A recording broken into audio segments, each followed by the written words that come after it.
Obrigado pela presença mais uma vez. Eu queria agradecer primeiramente aqui aos nossos patrocinadores, a Petrobras, o Bradesco e a Souza Cruz, que contribuíram para viabilizar o evento com seus patrocínios. Agradecer o apoio do Jornal do Comércio e queria apresentar aqui a mesa diretora para esse primeiro bloco, composto do senhor Edson Rodrigues da Souza Cruz,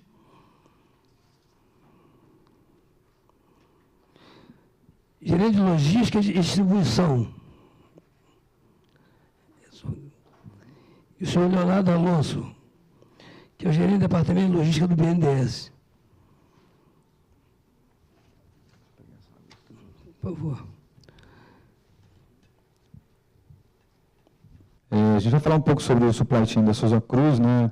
E a gente vai falar toda a cadeia, mas com foco na parte do que a gente chama na Souza Cruz de supply chain secundário, né? A cadeia de abastecimento secundária, que é onde a gente atua. A gente tem cerca de 40 mil plantadores de fumo e produtores de fumo de tabaco no Brasil, e 4 usinas de processamento de fumo nos estados do sul do país, né? Parte do produto é destinada à exportação, uma outra parte, então, abastece as nossas fábricas, que é aliados a matéria-prima, matéria-prima do departamento gráfico, fornecedores nacionais. A gente tem, então, a produção de cigarros, que das 2 fábricas abastece, então, 38 centros de distribuição que a gente tem pelo Brasil, né?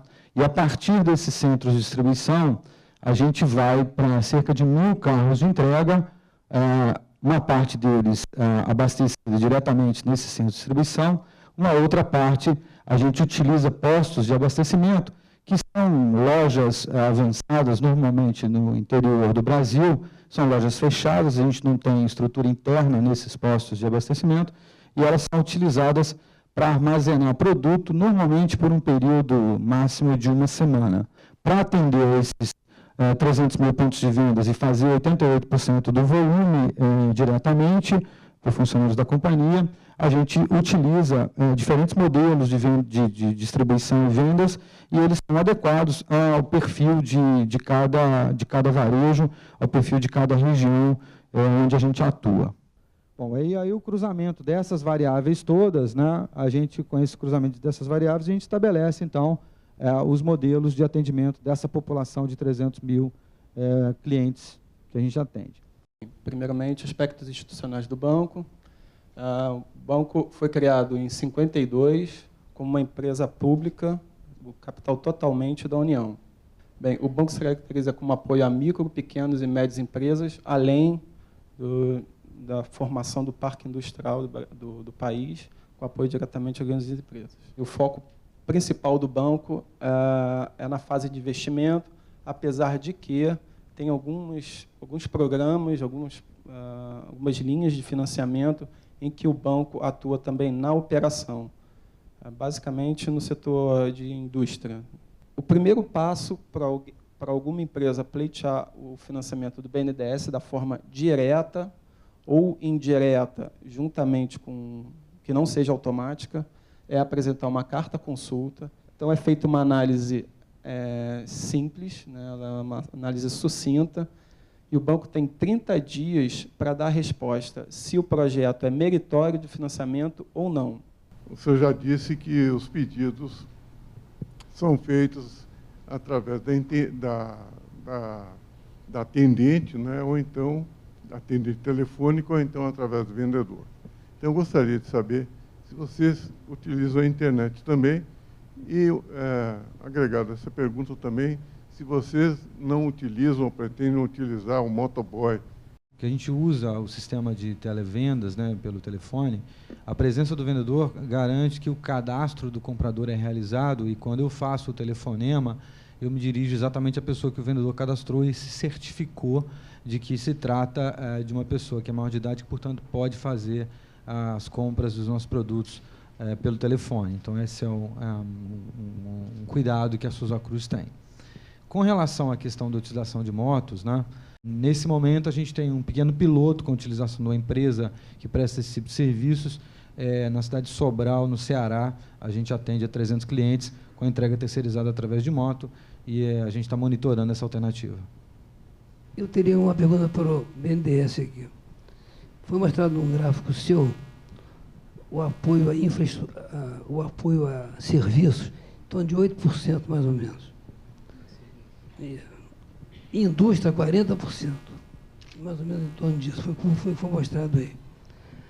Isso aí, pensando em termos de pequeno, microempresários, a gente vê a grande diferença, que o apoio é muito maior para o grande empresário, que é o industrial, do que para o pequeno e médio empresário. Mas há alguma intenção, algum estudo visando, dizemos assim, melhorar essa fatia na parte de serviços? Bem, essa fatia já vem melhorando ao longo dos últimos anos. Um grande exemplo é o cartão BNDES. Ele começou a ser implantado em 2003, 2004. No início ele ficou muito restrito, mas nos últimos anos aumentou drasticamente. Então, parte do aumento do desembolso do banco foi pequena e média empresa.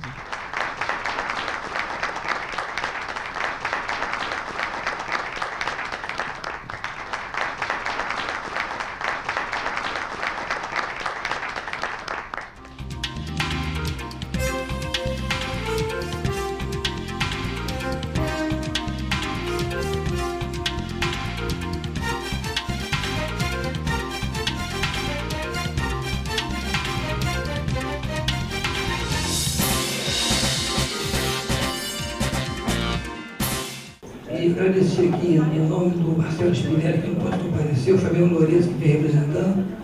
Ele é muito bem representado, porque é um homem que vem da logística da Vale, como diretor comercial. E o Carlos Felipe Lodi, que vem no lugar do Cocena, que também não pode ser chamado pela presidente de última hora aí. Dito isso aí, quero agradecê-los e passar a palavra do Dr. Otávio Lascanho, que vai nos brindar com a apresentação da LLX, a revolução da logística portuária no Brasil. A LLX foi fundada em 2007 com uma missão muito clara de ajudar a economia brasileira a eliminar gargalos, né, no setor portuário. Mas a verdade é que a nossa história começou muito antes disso. Começou nos anos 80, quando o Ike Batista ele instalou a primeira planta mecanizada para a exploração de ouro na Amazônia. Depois dessa primeira mina que o Ike desenvolveu na Amazônia, ele construiu outras 7 ou 8 minas mundo afora, em algumas jurisdições, enfim, completamente distintas do Brasil, exemplo de Grécia, Rússia, Canadá, Equador, Chile. Começando aqui com a foto do lado esquerdo de vocês, esse aqui é o típico porto brasileiro, restrições de acesso terrestre, normalmente eles estão sufocados pelas cidades que cresceram no seu entorno, restrição de calado, um sem número de outros problemas, exemplo de estiva, corrupção, enfim, um sem número de problemas que todos vocês conhecem. E no lado direito de vocês, nós temos o layout do que é o Superporto do Açu. Está sendo construído no norte fluminense. Ele foi concebido para permitir importações e exportações de até 350 milhões de toneladas por ano de diversos produtos. A título de ilustração, Porto Ponta da Madeira, em Itaqui, é uma enormidade, faz 100 milhões de toneladas de minério de ferro por ano. Santos, que é a grande porta de entrada hoje do país, acho que fez ano passado 86 milhões de toneladas. É um bicho diferente, é carga containerizada. Mas o Açu vai fazer 350.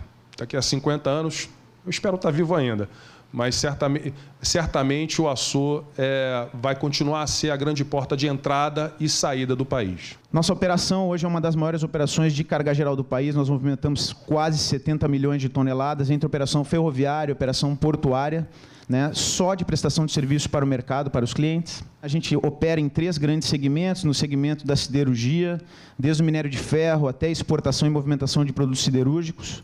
Na agricultura, que está basicamente no escoamento e exportação de commodities agrícolas e alguma coisa de importação também de mercado interno, e produtos industrializados. Aqui você vai do container ao cimento ensacado, ao produto, ao combustível. Então, a gente separou e deu foco específico na cadeia de todos os produtos industrializados, excluindo e dando um foco mais específico na cadeia de siderurgia. Aqui estão os produtos, né, e alguns grandes números da nossa participação no mercado. Hoje, cerca de 30%, 36% dos produtos siderúrgicos do Brasil são movimentados através dos nossos ativos no mercado interno. 51% das importações de carvão entram pelo nosso sistema, pelos nossos ativos, principalmente pelo terminal de Praia Mole, em Tubarão. 14% das exportações de grãos através dos nossos sistemas, seja via Vitória, São Luís e Santos. Somos responsáveis por 6% das importações de fertilizante, via Vitória e São Luís, principalmente Vitória. 6% das exportações de açúcar pelo Porto de Santos e movimentamos 2 milhões de toneladas de toretes e celulose dentro do nosso sistema. A gente acredita que a Vale, como muito competitiva no mercado internacional de exportação de minério, ela criou um sistema de mina, ferrovia e porto. Isso se transformou num DNA, inclusive, para a prestação de serviço para o mercado. Então, a gente acredita que a integração entre os ativos, elas faz com que você seja mais eficiente, reduza o custo, minimize investimentos em material rodante e consiga entregar um nível de serviço mais adequado para fora, para o mercado, para os clientes. Eu queria aqui saudar meus companheiros aqui da LLX e da Vale, que militam aí na área de logística, né? E dizer que realmente o Brasil tem uma carência, né, em termos de infraestrutura muito grande, que atinge todos os setores, inclusive o setor de combustíveis que eu represento aqui. A Petrobras construiu, ao longo da história dela, 3 polidutos, que são 3 dutos para entrega de produtos de uma forma mais avançada, né? Esses 3 polidutos datam da meados dos anos 90, né? Foram, dizendo assim, os últimos grandes investimentos em logística de distribuição que a Petrobras fez até então, né? E, em termos de terminais, o último grande terminal que nós construímos, agora estamos construindo mais 2, mas o último grande terminal foi o terminal da Baía de Ilha Grande, aqui em Angra dos Reis, que tem 40 anos. Então, essa é o tempo, né, que se levou, né, para a gente fazer mais investimentos. Por quê? Porque nós, até 2000 e meados dessa década aqui, nós tínhamos sobrecapacidade logística com relação às nossas necessidades, com relação às necessidades do mercado. E, de 3, 4 anos para cá, o mercado, então, como eu falei no início, passou a crescer vigorosamente. Principais projetos, né? Para a movimentação de petróleo, nós estamos aqui, eu já tive a oportunidade de vários fóruns apresentar esse projeto, que é o que a gente chama de unidade offshore de transferência e exportação, que é composta de uma FSO e 2 monoboias e mais as linhas e planes, o conjunto de válvulas e de controles, né, para fazer o transbordo de navios que fazem o alívio da produção, o alívio das plataformas, que são navios que a gente chama de posicionamento dinâmico, para navios convencionais, para aí fazer, então, exportação ou, às vezes, cabotagens mais longínquas. Isso representa uma economia de frete da ordem de 70%, que é a diferença de frete entre o navio de posicionamento dinâmico e o navio convencional. Essa é uma unidade que tem um investimento, que pode ser feita modularmente, ou seja, na medida que a produção de petróleo vai crescendo, a gente pode ir incorporando outras OTEs, né, próximos das regiões de produção, com economias importantes. Como os senhores estão muito vocacionados para o Atlântico, há uma necessidade já antiga do Brasil de ter um hub porto, e eu gostaria de saber se os senhores têm alguma notícia, alguma informação, algum projeto que o governo e alguma das empresas estejam já desenvolvendo. Um bom exemplo das medidas que estão sendo tomadas dentro do grupo é o que nós estamos fazendo através da coligada OSX. Nós queremos criar a Embraer dos mares. Com relação à sua segunda pergunta, cara, o Açu é o hub porto do Brasil. Esse negócio está no meio está na região sudeste, está no Brasil rico, tem malha ferroviária, tem malha rodoviária, tem uma área enorme, área plana, não tem densidade demográfica nenhuma, não tem interferência urbana nenhuma. Está sendo feito com a melhor engenharia do mundo. Esse projeto ele já foi testado em modelos físicos, modelos matemáticos, obviamente aqui no nosso Rio de Janeiro, São Paulo, mas levamos ele para a França, para a Espanha, para os Estados Unidos. Ou seja, não vai ter muita encrenca lá no porto, não. Tem muita engenharia enfiada lá dentro. Esse vai ser o hub porto brasileiro. A gente vem também tentando suprir esse gap entre uma demanda latente e uma deficiência de infraestrutura no Brasil, em todos os sentidos, né? Seja de ferrovia, seja de capacitação interior ou de porto, né? o Açu vem cumprir esse papel. Eu acho que a gente também traz alguns outros pontos provocando o desenvolvimento, né? O Brasil, do paralelo 15 para baixo, hoje é responsável por 80% da produção e também perto de 80% do escoamento. A gente entende que o Brasil vai se posicionar competitivamente em relação a outros países, seja na costa sudeste, que a gente já tem hoje com Santos, com a criação de outros portos, mas muito lá para cima para ser muito mais competitivo, né, para chegar em outros continentes. Com relação à questão de formação de mão de obra, a Petrobras é hoje a maior formadora de mão de obra privada do Brasil, tá certo? Tem uma universidade corporativa para formar seus próprios quadros, mas atua através do SEMPES e junto com uma rede que a gente chama de redes tecnológicas para a formação e o desenvolvimento de projetos e laboratórios em diversas universidades brasileiras. Com relação à formação de mão de obra, vamos dizer assim, de nível médio, né, de nível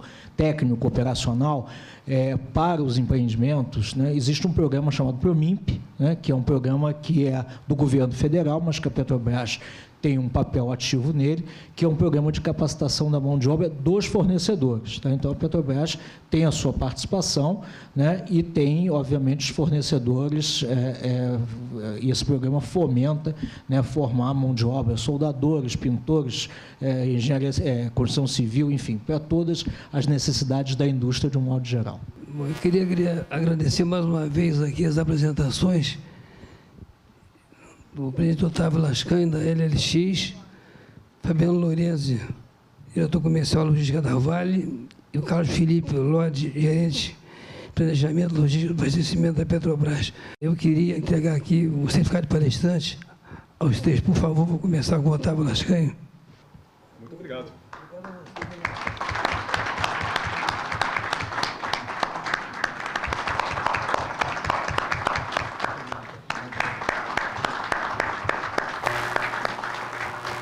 O importante de um seminário desse é a integração entre a mesa aqui, a mesa diretora, e o público. Isso não só para as apresentações, como pelas perguntas. Ambas foram excelentes. E essa excelência em termos de apresentações e de perguntas contribuíram para que o evento fosse, no meu entender, fosse um excelente evento também. Eu penso isso. Vocês gostaram do evento? Gostaram. Então também gostaram.